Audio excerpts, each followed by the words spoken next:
Lenga ki thabak changbada corruption tawi haina miyamna hainariba asi kongnaba Manipur Staff Selection Commission na thabak tawgani haina Commission asigi chairperson T Ranjitna phongdorakli. Lamphel gi Imphal West DC Complex ta leba Commission asigi office ta pangthokpa pawgi mifam amada Ranjitna makha taraduna Manipur Staff Selection Commission Act 2022 gi makhada Group C amasung D gi thabak launanaba Commission asi lingkhat khibani. Nauna Semba Commission asigi multitasking staff tara launaba notification su thokre. Notification asigi mapung phaba details su Commission gi website tiki fangbangam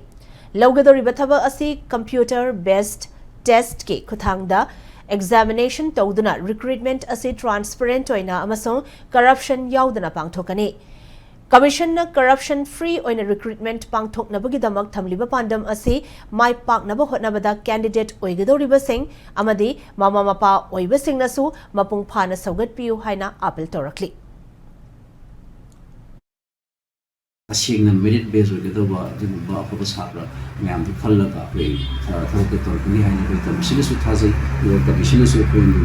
Maina adigi line the question again khali the pay the second mayam ma to reno office ni sa haijable it is very difficult to service a new office because without the help of everyone we from the commission side seek the